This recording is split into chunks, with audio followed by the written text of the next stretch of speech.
All right, next question. All right, this one's for you, Daniel. What were some of the challenges to coding HiveTips? Okay, the first challenge that pops up in my mind is kind of like reverse engineering how these centralized platforms will behave based on my program. So when you build something that doesn't depend on anything else, just on your own database, on your own data sets, on your own elements, when you're in your own elements, things are easy because nothing is unexpected. You know all the information, all the cards are on the table. And now when you start building services for people that need to interact with third parties that are not completely open or transparent, like social media platforms, then you need to be very sensitive and try to figure out where the limits are, where the issues might arise. Because, for example, platforms like Twitter, they are not open about where the limits are. For example, when it comes to what is considered spam or what is considered abusive, there are no clear guidelines. So when you build services that interact with these centralized social media platforms, there's a lot of trial and error, a lot of it, and you need to adapt as you develop.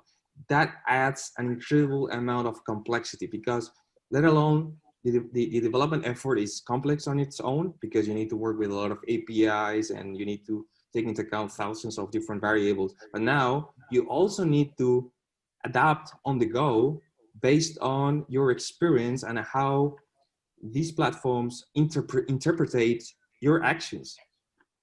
And yeah, I'm not going to blame no platform or go into specifics, but yeah, we had issues with some platforms misinterpreting some of our actions, and some of them were interpreted as potential spam, and they even reduce visibility of our content without prior notice.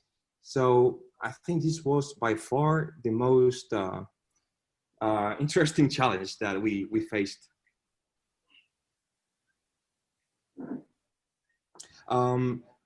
Also, I can think of other there's been different kind of issues that we've been struggling with. For example, it is always tempting to collect as much data as you have available. But now we faced some ethical issues in the sense of, do we really need to collect all these data from the user? Do we really need it for our service? Is it 100% necessary? And we have to make sacrifices, and we had to let go very valuable information of users just because we simply don't need it, but it's there. And different team members had different opinions, and we had to sit down and come to an agreement on defining which information should we record from the user. And that's something that I guess until you're not there and dealing with it, with these decisions, you don't really think about them in the beginning when you're planning the project. And yeah, may I say one more? Yeah, sure. Go ahead. Yeah, and my favorite one, when you're coding, sometimes the tree in front of you doesn't let you see the forest. I love that analogy. It's like you are so much focused on the details that you miss the big picture.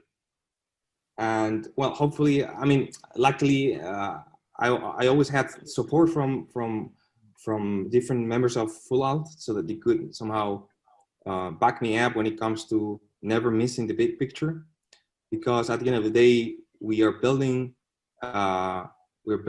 software for people, for users, and we are user driven. but it's sometimes really hard on your own as a developer to never miss the big picture. But again, I'm very thankful that I always had the support to keep the end user in mind.